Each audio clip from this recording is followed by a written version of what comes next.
മള്ളിയൂർ ശങ്കരൻ നമ്പൂതിരിയും ശബരിമല ധർമ്മശാസ്താവുമായി അഭേദ്യമായൊരു ആത്മബന്ധമുള്ളതായി കേട്ടിട്ടുണ്ട്. അതിനെക്കുറിച്ചുള്ള ഓർമ്മകൾ, കഥകളൊക്കെ ഒന്ന് പങ്കുവയ്ക്കാമോ? അല്ല, അച്ഛൻ ഏതാണ്ട് 3 മരണമാണ് അച്ഛൻ പറഞ്ഞുകൊണ്ടിരുന്നത്. അപ്പോൾ ആ 3 മരണത്തിലും അച്ഛൻ രക്ഷപ്പെട്ടു പോകുന്നുണ്ട്. രണ്ടാമത്തെ മരണ വിഷയത്തിന് മുമ്പാണ് അച്ഛൻ അവൻ 2 ദിവസം കഴിഞ്ഞാൽ പോകുന്നുള്ള അവസ്ഥയിൽ എത്തിയിരുന്നു. അപ്പോൾ അച്ഛനൊരാഗ്രഹം പറഞ്ഞിരുന്നു, എനിക്കിങ്ങനെ ശബരിമല തൊഴണം, രക്ഷപ്പെടുകയാണെങ്കിൽ ശബരിമലയിൽ പോയി തൊഴണമെന്നും കുമാരൻ്റെ ദേവി ദർശിക്കണമെന്നും അഷ്ടപതി എനിക്ക് കേൾക്കണമെന്ന് ആഗ്രഹമുണ്ടെന്നും പറഞ്ഞു. ഇത് 3 അച്ഛൻ്റെ ആവശ്യങ്ങൾ. അപ്പോൾ അന്നത്തെ അതൊന്നും ചിന്തിക്കാൻ പറ്റുന്നതല്ല. പക്ഷേ ഗുരുവായൂരപ്പൻ്റെ അനുഗ്രഹം കൊണ്ട് അച്ഛൻ തിരിച്ച് ഒരു പുനർജന്മം അച്ഛന് കൊടുത്തു. പുനർജന്മത്തിലൂടെ അച്ഛൻ അവിടെ എത്തി, ശബരിമല ദർശനം നടത്തി, കുമാരൻ്റെ ദേവിയെ കണ്ടു. അതുപോലെ 89 വയസ്സിൽ പുരി ജഗന്നാഥ ക്ഷേത്ര ദർശനത്തിനെത്തി പോവുകയും അഷ്ടപതി ഉപജ്ഞാതാവ് ജയദേവരുടെ ഗ്രഹത്തിൽ പോയി നമസ്കരിക്കാൻ ഭാഗ്യം അച്ഛനുണ്ടായി. അച്ഛനുള്ള അയ്യപ്പനുള്ള ഒരു ഭക്തി ആയിരിക്കാം, അല്ലെങ്കിൽ അയ്യപ്പൻ്റെ അനുഗ്രഹമായിരിക്കാം, പിൽക്കാലങ്ങളിൽ ശബരിമല തീർത്ഥാടകർ ഓരോ നിയോഗമാണല്ലോ, ആ നിയോഗത്തിനനുസരിച്ച് വിവേകാനന്ദ ട്രാവൽസ് എന്നുള്ള അവരുടെ ഉടമസ്ഥ വരികയും ഈ ക്ഷേത്രം ഞങ്ങളുടെ ആഗ്രഹം അവരോട് പറയുകയും അദ്ദേഹം അവരുടെ വണ്ടികളെല്ലാം ശബരിമല തീർത്ഥാടകരിലൊക്കെ കയറ്റി ദർശനം നടത്തി വിടുകയും ചെയ്യും. ഈ അയ്യപ്പഭക്തന്മാർ അച്ഛനെ കണ്ടേ പോവുള്ളൂ. ഇപ്പോൾ അയ്യപ്പൻ്റെ ഭക്തന്മാരുടെ ഗണപതി ദർശിക്കുന്നതിലൂടെ അച്ഛനെ കണ്ട് നമസ്കരിച്ച് പോകുന്ന അവസ്ഥയിലേക്ക് എത്തി. അയ്യപ്പഭക്തന്മാർക്ക് തിരുമേനി ഒരു തിരുമേനിയുടെ തേജസ്സിനെ അവർ കാണുന്നത് അല്ലേ. എത്ര ധാരണക്കാരും വന്ന് വടക്കൻ ജില്ലകളിൽ നിന്ന് വരുന്ന വലിയ തിരുമേനിയെ തമ്പുരാനെ ഒന്ന് കണ്ടിട്ട് പോകണമെന്ന് പറയുന്നു. തമ്പുരാനെ കാണാൻ എത്ര മണിക്കൂറുകളാണ് കാത്തിരിക്കും. ഇവിടെ അങ്ങനെ ആയി. അപ്പോൾ ഇവരൊക്കെ എല്ലാ വണ്ടികളും വടക്കൻ ജില്ലകളിൽ നിന്ന് വരുന്ന ക്ഷേത്രങ്ങളിലെ ഈ ഒരു പ്രചരണം അവരുടെ വണ്ടികൾ കയറുമ്പോൾ ബാക്കി എല്ലാ വണ്ടികളും കയറിത്തിറങ്ങി. എല്ലാവരും ഗണപതിയെ കണ്ട് അച്ഛനെ ദർശനത്താൽ അനവധി സമയം ചെലവഴിച്ചിരുന്നു. ഇവരൊക്കെ ഒന്ന് അച്ഛനെ നമസ്കരിച്ചിരുന്നു. അപ്പോൾ അയ്യപ്പൻ്റെ കാരുണ്യമാണല്ലോ അച്ഛനിലേക്ക് എത്തിയത്. അച്ഛൻ അത്ര വിശ്വാസം അയ്യപ്പനിലുണ്ട്, അത് ഭക്തന്മാർക്കറിയാം. ഇതൊന്നും ഇത് അച്ഛന് അന്നത്തെ കാലത്തൊന്നും മനസ്സിൽ ചിന്തിട്ടുണ്ടാവില്ല. ഭക്തന്മാർക്കും അറിയില്ല, ഞങ്ങൾക്കും അറിയില്ല. ഞങ്ങൾക്കറിയില്ല, ഞങ്ങൾ ജനിച്ചിട്ടില്ല. എന്തായാലും ആ നിമിത്തമായിരിക്കാം എന്നാൽ അച്ഛൻ അയ്യപ്പനടുത്ത് പോയി കഠിനവ്രതത്തോടെ ദർശനം നടത്തിയതിൻ്റെ ഗുണമായിരിക്കാം പിൽക്കാലത്ത് അയ്യപ്പന്മാർ അച്ഛനെ തേടിയെത്തിയത്. ബദരിനാഥും മള്ളിയൂർ തിരുമേനിയുമായിട്ടുള്ള ഒരു ബന്ധത്തെക്കുറിച്ചൊന്ന് പറയാമോ? ഭാഗവതത്തിൻ്റെ ഒരു പ്രധാന ഉറവിടം ബദരിനാഥൻ എന്ന് പറയാം. ഉദ്ധവർ ഭഗവാൻ ബദരിയിലേക്കാണ് യാത്രയാക്കുന്നത്. ഉദ്ധവർ ഭഗവാന്റെ പാദവും വഹിച്ചുകൊണ്ട് ബദരിലാണ് എത്തിച്ചേർപ്പെടുന്നത്. അപ്പം ഭാഗവതന് ഉദ്ധവരുടെ ബദരിയാത്രയൊക്കെ വളരെ പ്രധാനമാണ്.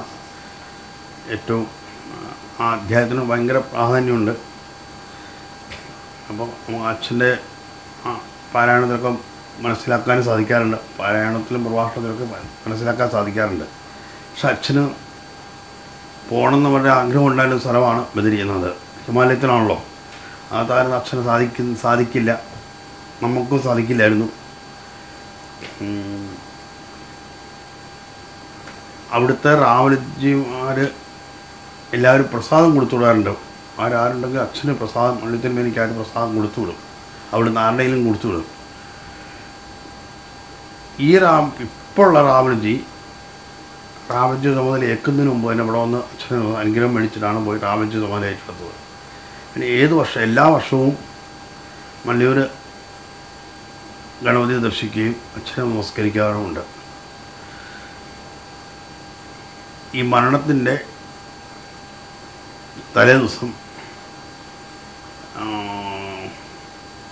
ഉച്ചയായപ്പോൾ റാവൽജി എന്നെ വിളിച്ചു. ഇപ്പം ഫോൺ എടുത്തു. എല്ലാവേ അങ്ങനെ മള്ളിയൂരിൻ്റെ ഗോത്രം എന്നറിയണം. അപ്പോൾ ഞാൻ പറഞ്ഞു ഇന്ന ഗോത്രമാണ്, കശ്യപ ഗോത്രമാണ്. അപ്പോൾ എന്തിനാണ് ഞാൻ മള്ളിയൂരിൻ്റെ പേരിലാണെന്ന് പുഷ്പാഞ്ജലി. അപ്പോൾ അച്ഛൻ എന്താ പറഞ്ഞു വെച്ചാൽ എനിക്കിതുവരെ പോകാൻ പറ്റിയിട്ടില്ല, പോകണമെന്ന് ആഗ്രഹമുള്ള സ്ഥലമാണ് ബദ്രിനാഥ് എന്ന് അച്ഛൻ പറഞ്ഞുകൊണ്ട്. എന്തായാലും ഭഗവാൻ എന്നെ ഇവിടുന്ന് അങ്ങോട്ട് വിളിച്ചല്ലോ, നന്നായി. ഞാൻ പുഷ്പാഞ്ജലി കഴിച്ചോളാൻ പറഞ്ഞു. വൈകുന്നേരം അച്ഛനോട് വിവരം പറഞ്ഞു. അച്ഛനായ അനുവാദത്തോട് ഞാൻ പറഞ്ഞു. പിറ്റേ ദിവസം രാവിലെയാണ് അച്ഛൻ പോകുന്നത്. അപ്പോൾ ഈ ബദ്രിനാഥൻ ഇത്രയും ഹിമാലയത്തിൻ്റെ മുകളിലുള്ള സ്ഥലങ്ങളിൽ നിന്നും ഭഗവാന്റെ മുമ്പിൽ നിന്നും ഒരു വിളി ഇങ്ങോട്ട് വരുവാണ്. അല്ല, എന്നെ എന്തുകൊണ്ടാണ് വിളിച്ചത് അച്ഛനെ വിളിക്കാനില്ല. എന്തായാലും വിളിക്കാൻ തോന്നിയില്ല, വിളിക്കാൻ ഭഗവാനും ഒരു ഇതുണ്ടായല്ലോ, വിളിയുണ്ടായല്ലോ, ഭഗവാന്റെ വിളി ഉണ്ടായല്ലോ എന്ന് അച്ഛന് സന്തോഷമായി. ദിവസത്തിലാലെ അച്ഛൻ പോകുകയും ചെയ്തു. ഈ സഹസ്രനാമ പുഷ്പാഞ്ജലി കഴിഞ്ഞു. രാവിലെ അച്ഛൻ ഇവിടുന്ന് യാത്രയാവുകയും ചെയ്തു. അപ്പോൾ ഇതിന് റാവൺജി ഇപ്രാവശ്യം പറയുകയുണ്ടായി, ആ വൈകുന്നേരം പുഷ്പാഞ്ജലി കഴിച്ചപ്പോൾ അച്ഛൻ്റെ തേജസ്, ഒരു മുഖത്തിൻ്റെ തേജസ് അവിടെ കാണാമായിരുന്നു. അദ്ദേഹത്തിന് മനസ്സിൽ കണ്ടതായിരിക്കും, അത് പറയാൻ പറ്റുന്ന കണ്ടു എന്ന് അദ്ദേഹം പറയുന്നത്. ആ തേജസ് അങ്ങോട്ട് ലയിച്ചതായിരിക്കും. പക്ഷെ അത് പിന്നെ ഞങ്ങൾക്ക് ബദരിനാഥിൽ എല്ലാ പോലെ തൊഴാൻ സാധിക്കാറുണ്ട്. ലോകപ്രശസ്തരായ നിരവധി വ്യക്തികൾ മള്ളിയൂർ ശങ്കരൻ നമ്പൂതിരിയുമായി ആത്മബന്ധം പുലർത്തിയവരാണ്. നിരവധി വ്യക്തികൾ ഇവിടെ സന്ദർശിക്കുകയും ചെയ്തിട്ടുണ്ട്. അവരെക്കുറിച്ചൊക്കെ ഒന്ന് പറയാമോ? പ്രധാനമായിട്ട് പറയേണ്ടത് അബ്ദുൽ കലാം സാറാണല്ലോ. അബ്ദുൽ കലാം സാറ് ഒരു ദിവസം അനിയനെ ഫോൺ വിളിക്കുമായിരുന്നു. ഇങ്ങനെ വലിയ തിരുമേനി ഒന്ന് കാണണം എന്ന് പറഞ്ഞ് വിളിക്കുമായിരുന്നു. അപ്പം നമുക്കും അത്ഭുതം, നമുക്ക് ആഗ്രഹം ഉണ്ടായിരുന്നു അദ്ദേഹത്തെ കൊണ്ടുവരണമെന്നൊക്കെ. പക്ഷെ അദ്ദേഹം യാദൃശ്ചികമായിട്ട് ഇങ്ങോട്ട് വിളിച്ചു. ഇപ്പം അച്ഛൻ്റെ മുഖത്തെ ചിരി കണ്ടിട്ട് അദ്ദേഹം മനസ്സിലാക്കിയത് ആ ചിരിയിലാണ് അദ്ദേഹം അതിന് ആകർഷകനാകുന്നത്. അപ്പം അച്ഛൻ്റെ ആ മുഖത്തെ പ്രസരിപ്പ് കണ്ട് വിളിച്ചതാണ്. ഇങ്ങനെ ആ തിരുമേനി ഒന്ന് കണ്ടാൽ കൊള്ളാമെന്നുണ്ട് എന്ന് പറഞ്ഞ് എന്നാ ഒരു സൗകര്യം അപ്പോയിൻമെൻറ്റ് വേണമെന്ന് പറഞ്ഞ് വിളിക്കുമായിരുന്നു. അപ്പോൾ നമ്മൾ വിചാരിച്ച കാര്യം ഭവാനി കൂടെ അവിടെ എത്തി. അബ്ദുൽ കലാം സാർ ഇങ്ങോട്ട് വിളിച്ചല്ലോ. അങ്ങനെയാണ് അബ്ദുൽ കലാം സാർ മുൻ രാഷ്ട്രപതിയാണ്. അദ്ദേഹം ഇവിടെ അച്ഛനെ വന്ന് കാണുകയും അച്ഛനെ സംസാരിക്കുകയും 1 മണിക്കൂർ ഞങ്ങൾ വലിയ സമ്മേളനം ഇവിടെ ഉണ്ടാവുകയും ചെയ്തു. പിന്നെ അച്ഛൻ പോയി കഴിഞ്ഞാൽ അച്ഛൻ്റെ സമാധി കഴിഞ്ഞ് ആദ്യത്തെ ശങ്കരസ്മൃതി പുരസ്കാരം അബ്ദുൽ കലാം സാറാണ് നമ്മൾ സമർപ്പിക്കുന്നത്. അന്നും അബ്ദുൽ കലാം സാർ ഇവിടെ വന്ന് ആ പുരസ്കാരം മേടിച്ചുകൊള്ളും അല്ല അദ്ദേഹത്തിന് സമർപ്പിക്കുകയാണ് ചെയ്തത്. അദ്ദേഹം സ്ഥിരസ്ഥാപിച്ച് കൊണ്ടുപോവുകയും ചെയ്തു. അതോ ഒരു പ്രധാന ഒരു കാര്യമാണല്ലോ അല്ലേ? ഇത്രയും വലിയ ശ്രേഷ്ഠനായ വ്യക്തിക്ക് അച്ഛനെ കാണാൻ തോന്നുന്നു എന്നുള്ളതൊരു അത്ഭുതമാണ്. കെ കരുണാകരൻ മുഖ്യമന്ത്രി ആയിരുന്നപ്പോൾ തൊട്ട് അച്ഛനായിട്ട് അതിനു മുമ്പ് ഗുരുവായൂരൊരു ബന്ധമുണ്ടല്ലോ. അപ്പോൾ അദ്ദേഹം മള്ളി തിരുമേനിയുടെ ഒരു ഗുരുവായൂരപ്പനെ കാണുന്ന പോലെ അദ്ദേഹം കണ്ടുകൊണ്ടിരുന്നത്. ഇപ്പോൾ KG യേശുദാസ് അദ്ദേഹം വന്നു. അങ്ങനെ അനവധി സംഗീതജ്ഞന്മാർ മുഴുവൻ ഗണപതിന് മുമ്പ് വന്ന് പാടിയിട്ടുണ്ട്. അച്ഛനെ സംഗീതം കേൾപ്പിച്ചിട്ടുണ്ട്. ബാലമുരളീകൃഷ്ണ അദ്ദേഹമാണെങ്കിലും അങ്ങനെ എത്രയോ സംഗീതജ്ഞന്മാരാണ് അവിടെ എത്തിയിരിക്കുന്നത്. ഇതൊക്കെ ഗണപതിയുടെ അനുഗ്രഹം തന്നെയാണ്. അപ്പം ഗണപതി സംഗീതപ്രിയനാണ്. അച്ഛനും സംഗീതപ്രിയനാണ്. ആ സംഗീതപ്രിയന്മാർ രണ്ടുപേരും കൂടെ ചേർന്നപ്പോൾ സംഗീതം അനവധി കേൾക്കാൻ സാധിക്കാൻ പറ്റി. കാഞ്ചി ശങ്കരാചാര്യ ക്ഷേത്രത്തിൻ്റെ പുനരുദ്ധാരണവുമായി ബന്ധപ്പെടുത്തി ഇവിടെ കൊണ്ടുവരികയും ആ കാഞ്ചി ശങ്കരാചാര്യോടെ ഒന്ന് ഗണപതി ദർശനം നടത്തി. ശൃംഗേരി ശങ്കരാചാര്യ സ്വാമികൾ, പിന്നെ കേരളത്തിലെ എല്ലാ സ്വാമിയാരുമാരും തെക്കേമഴ ആയാലും നടുവിലമഴ ഇവിടുത്തൊക്കെ ശങ്കരാചാര്യന്മാർ ഇവിടെ എത്തിച്ചേർന്നിട്ടുണ്ട്. അങ്ങനെ ശങ്കരാചാര്യന്മാരുടെ ഒരു പരമ്പര തന്നെ മള്ളിയൂരെത്തി ഗണപതി ദർശിച്ചു അച്ഛനെ അനുഗ്രഹിച്ചിട്ടുണ്ട്. വിനായകർത്തിക്കാണ് ഉത്സവമായിട്ട് ഇവിടെ കൊണ്ടാടാറുള്ളത്. അത് 8 ദിവസത്തെ ഉത്സവമാണ്. ഈ ചിങ്ങമാസത്തിലാണ് വിനായകർത്തി. വിനായകർത്തിലെന്ന് ഇപ്പോൾ നമ്മൾ ഏതാണ്ട് ഒരു കാലത്ത് ചതുർത്ഥിക്ക് ഒരു നാളികേരം പോലും കഷ്ടിച്ച് ഹോമിച്ചൊരു സ്ഥലമാണ് വിനായകർത്തിൽ. അന്ന് ഒരു നാളികേരം ഹോമിച്ചിട്ടുള്ളൂ. പിന്നെ 3ആയി, അത് കഴിഞ്ഞ് 12ആയി, 12 പിന്നെ അച്ഛൻ്റെ കഴിവനുസരിച്ച് 36ആയി, പിന്നെ 108ആയി. ഇപ്പം ഗണപതിയുടെ അനുഗ്രഹം കൊണ്ട് 10,000 തൊട്ട് വരെ എത്താൻ സാധിച്ചു.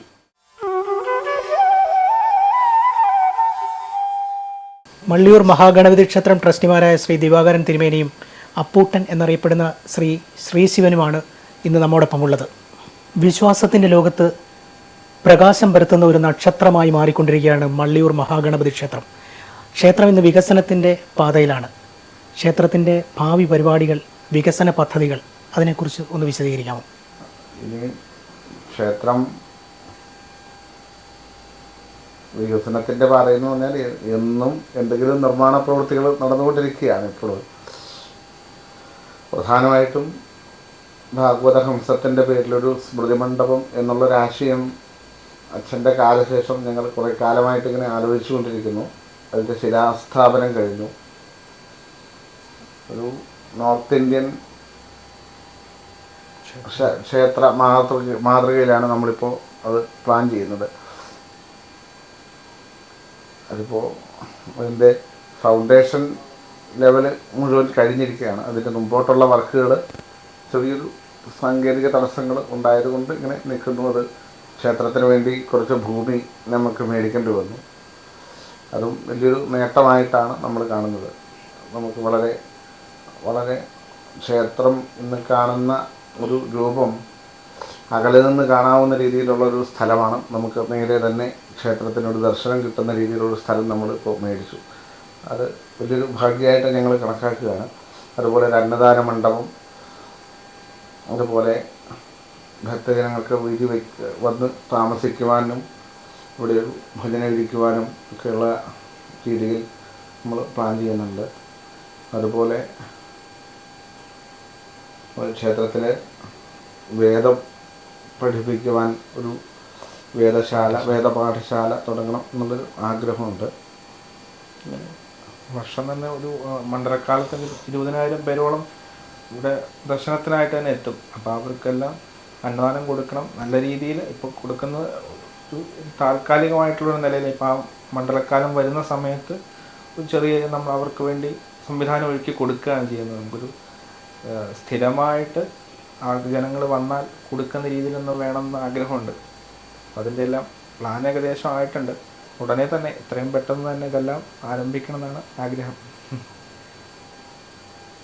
അതുപോലെ കലാപരമായിട്ടും ക്ഷേത്രം ഏറ്റവും കൂടുതൽ ആൾക്കാരെ പ്രോത്സാഹിപ്പിക്കുന്ന ഒരു സ്ഥലമാണ്. ഏകദേശം ഒരു വർഷത്തിലൊരു 180ഓളം ദിവസങ്ങൾ സംഗീത സദസ്സായിട്ടും കലാപരിപാടികളായിട്ടും നടത്തുന്നുണ്ട്. അത് കോവിഡ് കാലത്ത് പോലും ഞങ്ങളത് മുടക്കാതെ കൊണ്ടുപോകാൻ പറ്റി. 60 ദിവസത്തെ ഗണേശ സംഗീതോത്സവം എന്ന് പറയുന്നത് ഇപ്പോൾ ഒരു വളരെയേറെ പ്രശസ്തമായിക്കൊണ്ടിരിക്കുകയാണ്. കേരളത്തിന് വെളിയിൽ നിന്നും കേരളത്തിലുള്ളവരും അതുപോലെ ഭാരതത്തിന് വെളിയിൽ നിന്നും വരെ ആൾക്കാർ ഇവിടെ സംഗീത സദസ്സ് നടത്തുവാനൊക്കെ ആയിട്ട് എത്തിക്കൊണ്ടിരിക്കുന്നുണ്ട്. അത് ഇനിയും നന്നായിട്ട് കൊണ്ടുപോകണം എന്നൊരാഗ്രഹമുണ്ട്. അതിനുള്ള സംവിധാനങ്ങളും ഞങ്ങൾ ആലോചിക്കുകയാണ്.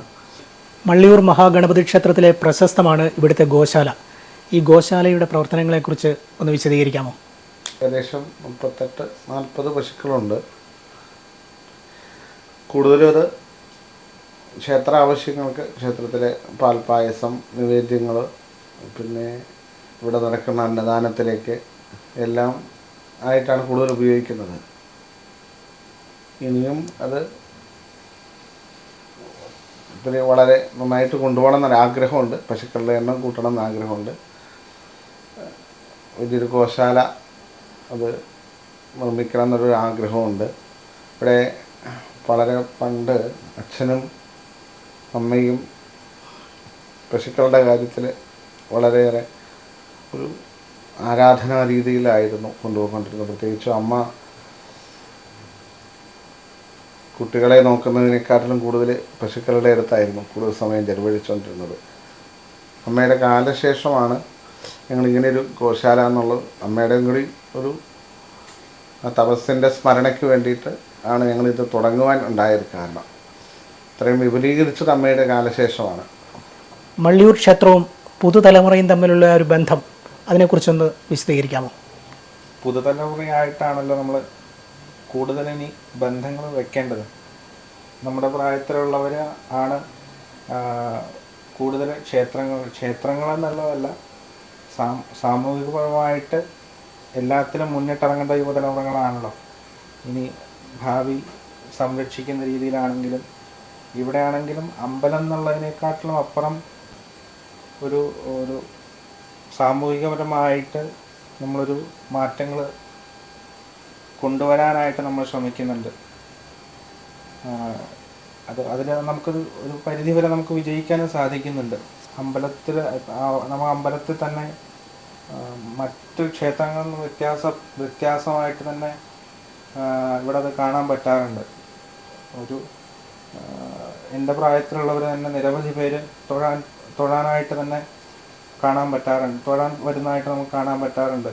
അത് നമ്മൾ കൊടുക്കുന്നൊരു അന്തരീക്ഷത്തിൻ്റെ ഒരു വ്യത്യാസം കൊണ്ടാവാം. മുത്തശ്ശൻ്റെ ജയന്തിയോടനുബന്ധിച്ച് നമ്മൾ ഇവിടെ ഭാഗവത സത്രം നടത്തി വരുന്നുണ്ട് വർഷങ്ങളായിട്ട്. അപ്പോൾ അതിൽ കൂടുതലും യുവപ്രഭാഷകരെയും അല്ലെങ്കിൽ യുവാക്കൾക്ക് ഇഷ്ടപ്പെടുന്ന പ്രഭാഷകരെ ഉൾക്കൊള്ളിച്ച് യുവാക്കളുടെ ശ്രദ്ധ കൂടുതൽ നമ്മൾ കൊണ്ടുവരാൻ ശ്രമിക്കാറുണ്ട്. അതിൽ നിന്നൊക്കെ നമുക്ക് ഒരുപാട് മാറ്റങ്ങളും യുവാക്കളുടെ ശ്രദ്ധയെ നമുക്ക് കേന്ദ്രീകരിക്കാൻ പറ്റാറുണ്ട്. ഇന്നത്തെ കാലം എന്ന് വെച്ചാൽ യുവാക്കളുടെ തന്നെ ശ്രദ്ധ വേറൊരു തരത്തിലോട്ട് മാറുന്നൊരു കാലമാണല്ലോ. അപ്പം ഇതിലേക്ക് കൊണ്ടുവരിക എന്നുള്ളത് ഒരു വലിയൊരു കഷ്ടമായിട്ടുള്ളൊരു സംഗതിയാണ്. അപ്പോൾ അവർക്ക് കൂടുതൽ താല്പര്യമുള്ളവരെ കൊണ്ടുവന്ന് അവരെ ആധ്യാത്മിക ചിന്തയിലേക്ക് എത്തിക്കാൻ നമ്മൾ ശ്രമിക്കാറുണ്ട്. അത് നേരത്തെ പറഞ്ഞ പോലെ തന്നെ പലപ്പോഴും അത് വിജയകരമാവുന്നുണ്ട്. നമുക്ക് ചെറുതായിട്ടെങ്കിലും മാറ്റങ്ങൾ കൊണ്ടുവരാൻ സാധിക്കുന്നുണ്ട്. ഭാവിയിൽ ഒരു സാംസ്കാരിക കേന്ദ്രമായി വികസിപ്പിക്കാൻ ഉദ്ദേശിക്കുന്ന ഒന്നാണല്ലോ മള്ളിയൂർ ക്ഷേത്രത്തിൻ്റെ പ്രവർത്തനങ്ങൾ. അതിൻ്റെ ഭാഗമായി നിർമ്മിക്കുന്ന സ്മൃതി മണ്ഡപം, മള്ളിയൂർ ശങ്കരൻ നമ്പൂതിരിയുടെ പേരിൽ നിർമ്മിക്കുന്ന സ്മൃതി മണ്ഡപം, അതിൻ്റെ ആ ഒരു നിർമ്മാണത്തെക്കുറിച്ചും പദ്ധതികളെക്കുറിച്ചും ഒന്ന് വിശദീകരിക്കാമോ? മുത്തശ്ശൻ ജീവിച്ചിരുന്നത് തന്നെ ഭക്തർക്കും ഭക്തരുടെ ശ്രേയസ്സിനും വേണ്ടിയിട്ടാണ്. ഭക്തരെന്നുള്ളതല്ല, സർവ്വജനങ്ങൾക്കും വേണ്ടിയിട്ട്. അത് മുത്തശ്ശനെ അറിയുന്നവർക്കും ഞങ്ങൾക്കും കൂടുതൽ അറിയാം. അപ്പം അങ്ങനെയുള്ള ആ മുത്തശ്ശൻ്റെ പേരിൽ ഭക്തജനങ്ങൾക്ക് മുത്തശ്ശനെക്കുറിച്ച് അറിയുവാനും മുത്തശ്ശൻ്റെ കാലത്തിലുള്ള ആ സമയത്തുണ്ടായിരുന്ന ആചാര്യന്മാരെ കൂടുതൽ അറിയാനായിട്ടാണ് പ്രധാനമായിട്ട് ഈ സ്മൃതി മണ്ഡപം നമ്മൾ ഉദ്ദേശിക്കുന്നത്. അതെല്ലാം ഭംഗിയായിട്ട് ലോകം മുഴുവൻ മട്ടിൽ പണിയണം എന്നുള്ളതാണ് നമ്മുടെ ആഗ്രഹം. അത് മള്ളിയൂരിൽ അതുപോലെ തന്നെ നാടിനും ഒരു അഭിവൃദ്ധി ഉണ്ടാവുക, ലോകത്തിന് തന്നെ. അതാണ് നമ്മുടെ ആശയം. അങ്ങനെ ചെയ്യണം എന്നാണ് നമ്മുടെ ആഗ്രഹം. ഏകദേശം ഒരു 10,000 സ്ക്വയർ ഫീറ്റാണ് നമ്മൾ മനസ്സിലുള്ളത്.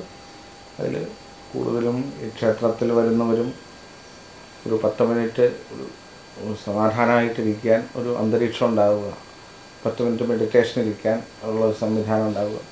ഇങ്ങനെയുള്ള കാലഘട്ടങ്ങളിൽ എല്ലാവരും വളരെയേറെ ടെൻഷനും ജീവിതത്തിൽ അനവധി ബുദ്ധിമുട്ടുകളും അനുഭവിക്കുന്നവരാണ്. അമ്പലത്തിൽ വരുമ്പോഴെങ്കിലും ഒരു സമാധാനം കിട്ടുക എന്നുള്ളൊരു കൺസെപ്റ്റ് ഇപ്പോൾ എല്ലായിടത്തും ഉണ്ട് നമുക്ക്. പക്ഷേ ചിലപ്പോൾ ഈ നമ്മൾ ഉദ്ദേശിക്കുന്ന രീതിയിലാവില്ല ചില ക്ഷേത്രങ്ങളുടെ ഓരോ ആചാരങ്ങളുടെയും ചിട്ടകൾ.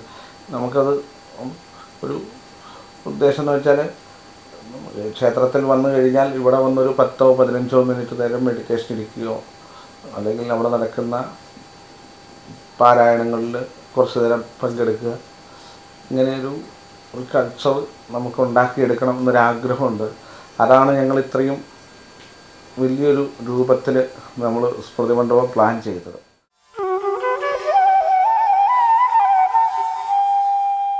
മള്ളിയൂർ ശങ്കരൻ നമ്പൂതിരിയുടെ ജീവിതത്തെയും ഭാഗവതത്തെയും ആസ്പദമാക്കി ലോകത്തിന് നൽകാനുള്ള ഒരു സന്ദേശം എന്താണ്? ഞാൻ പറഞ്ഞല്ലോ, അച്ഛൻ്റെ സന്ദേശം മുഴുവൻ എല്ലാവരുടെ ക്ഷേമമായിരുന്നു. എല്ലാവർക്കും ഐശ്വര്യം ഉണ്ടാകണം എന്നായിരുന്നു അച്ഛൻ്റെ ആഗ്രഹം മുഴുവൻ. എല്ലാ ക്ഷേത്രങ്ങളും നന്നാകണം, ക്ഷേത്രങ്ങളുടെ കർമ്മങ്ങൾ നല്ല മനസ്സോട് ചെയ്യാൻ സാധിക്കുക, ജനങ്ങൾ നന്നായി വരിക, എല്ലാവരും കാണാൻ സാധിക്കുക, അവിടെ എന്താ പറയുക, സമസർവേഷു ഭൂതേഷു എല്ലാവരും ഒരുപോലെ സമമായിട്ട് അച്ഛൻ കണ്ടുകൊണ്ടിരുന്നത്. അപ്പം ഭാഗവതത്തിലാണ് അനുശാസിക്കുന്നത്. ഏത് പുരാണങ്ങളിലും, വേദത്തിലായാലും പുരാണങ്ങളിലായാലും ഒക്കെ എല്ലാവരും ഒരുപോലെ കാണണമെന്നാണ് പറഞ്ഞിരിക്കുന്നത്. അപ്പം ഇതൊക്കെ അനുഷ്ഠിച്ചിരുന്നു അച്ഛൻ. ആ അനുഷ്ഠിച്ചതിൻ്റെ ശക്തി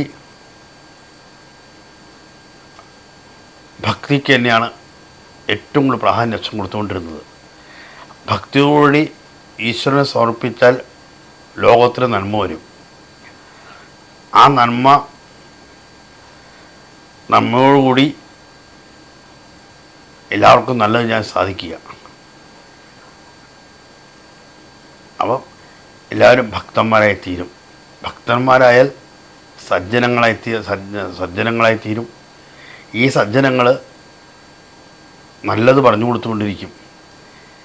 അതാണ് നമ്മൾ പറയാൻ സനാതനധർമ്മം എന്നൊക്കെ പറയുന്നുണ്ടല്ലോ. ഇപ്പം ഈ സനാതനത്തിലേക്ക് എത്തിരിച്ചാൽ സാധിക്കും. ഈ ദുഷ്ടചിന്തകളുമായി നല്ല ചിന്തകളിലേക്ക് ജനങ്ങൾക്ക് എത്താൻ അച്ഛൻ്റെ മൂല്യങ്ങളൊന്നും മനസ്സിലാക്കിയെടുത്താൽ മതി. നമുക്ക് വേറൊരാളെ പറയാനില്ല, എൻ്റെ അച്ഛനായിട്ട് ഞാൻ പറയല്ല. ഇങ്ങനെയൊരു തപസ്സായിട്ട് ഈ കലികാലത്ത് എല്ലാ ദുഃഖങ്ങളും അനുഭവിച്ച് അവസാന കാലത്ത് അച്ഛന് കിട്ടാവുന്ന ഈ ഭാവതം കൊണ്ട് നേടിയ സൗഭാഗ്യങ്ങൾ ഇതെല്ലാം ഭക്തിയിൽ നിന്നും എത്തിയതാണ്. അച്ഛൻ്റെ ഭക്തി കൊണ്ട് തന്നെ എത്തിയതാണ്. അതുകൊണ്ട് വേറെ പഠിപ്പുണ്ടായിട്ടൊന്നുമല്ല, വേറെ അറിവുകളൊന്നുമില്ല. പക്ഷേ ഈ ഭാഗവതത്തിൽ കൂടെ ലോകത്തിൻ്റെ ഗതി മുഴുവൻ അച്ഛൻ മനസ്സിലാക്കിയിരുന്നു. ആളെ ഇപ്പോൾ ISR ചെയർമാന്മാരാണെങ്കിലും അച്ഛനൊന്നും കണ്ടുകൊണ്ടിരുന്നത്, ശാസ്ത്രജ്ഞന്മാരായാലും രാഷ്ട്രീയത്തിലുള്ളവരായാലും ആചാര്യന്മാരായാലും ഇവരൊക്കെ എത്തിക്കൊണ്ടിരുന്നത് അച്ഛൻ്റെ പ്രഭാവം കണ്ടിട്ടാണല്ലോ. അപ്പം അച്ഛൻ ഈ ഭാഗവതത്തിൽ കൂടെ തന്നെയാണ് ഇതെല്ലാം സഞ്ചരിച്ചുകൊണ്ടിരുന്നത്. അപ്പം ജനങ്ങളെന്താ ചെയ്യേണ്ടത്? ഭക്തിയോട് സമർപ്പിക്കുക നമ്മുടെ ജീവിതം മുഴുവൻ. ഈശ്വരൻ സമർപ്പിച്ചാൽ നിരീശ്വരവാദം പ്രചരിപ്പിക്കുന്നവരും ഈശ്വരനിലേക്ക് എത്തിച്ചേരാൻ അവർക്ക് സാധിക്കും. അവരെ അച്ഛൻ തള്ളി പറയാറില്ല. നിരീശ്വരവാദം അവരുടെ കർമ്മത്തിൻ്റെ ആണ് അച്ഛൻ പറയാറുള്ളൂ. അവരെ അച്ഛൻ വന്ദിക്കാറുണ്ട്, അവരെയും അച്ഛൻ ഒരുപോലെ കാണാറുണ്ട്. പക്ഷെ അവർക്ക് ധർമ്മത്തിലേക്ക് എത്തിച്ചേരാൻ സാധിക്കുന്ന അച്ഛനറിയാം. അപ്പോൾ നിരീശ്വരവാദം മാറി ഈശ്വര ചിന്തയിലേക്ക് വരണമെങ്കിൽ ഭക്തിയിലൂടെ സഞ്ചരിച്ചാൽ ജനങ്ങളെല്ലാം ലോകക്ഷേമത്തിൽ മുൻതൂക്കം നൽകി സഞ്ചരിക്കുക എന്നുള്ളതാണ് പറഞ്ഞു കൊടുത്തിരുന്നത്. അപ്പോൾ ആ ഒരു സന്ദേശമാണ് എനിക്കും ഒക്കെ പറയാനുള്ളത്. നമ്മൾ ഭക്തിയോടെ ഭഗവാനെ ആശ്രയിക്കുക, ഏത് മതത്തിൽപ്പെട്ടവരായാലും. അങ്ങനെ ആകുമ്പം നല്ല ചിന്ത എല്ലാവർക്കും വരും. ഈ ഭാരതം നല്ലൊരു ക്ഷേമരാഷ്ട്രമായി തീരും. എന്തായാലും കുറച്ച് സമയം നല്ലൊരു മംഗളകാര്യത്തിനായിട്ട് ഇന്നിവിടെ നല്ല സജ്ജനങ്ങളുമായി കൂടിച്ചേരുവാൻ സാധിച്ചു.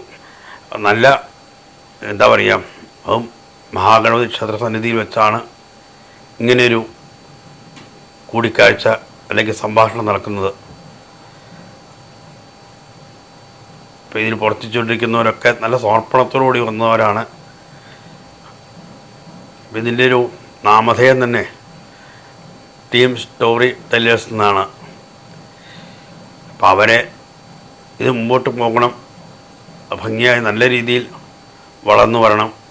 ഈ സന്ദേശങ്ങളൊക്കെ ലോകത്തെത്തിക്കാൻ സാധിക്കണം. അതിനാണ് നമുക്ക് പ്രാർത്ഥിക്കേണ്ടത്. ഗണപതിന് മുമ്പിൽ ഒന്നേ പ്രാർത്ഥിക്കാനുള്ളൂ, ഈ ടീം സ്റ്റോറി ടെല്ലേഴ്സ് ഭംഗിയായി നടക്കട്ടെ, മഹാഗണപതിയിൽ അനുഗ്രഹം ഉണ്ടാകട്ടെ. ഗുരുവായൂരപ്പൻ്റെയും അച്ഛൻ്റെയും എല്ലാവിധ കാരുണ്യം ഉണ്ടാകാൻ പ്രാർത്ഥിക്കുന്നു.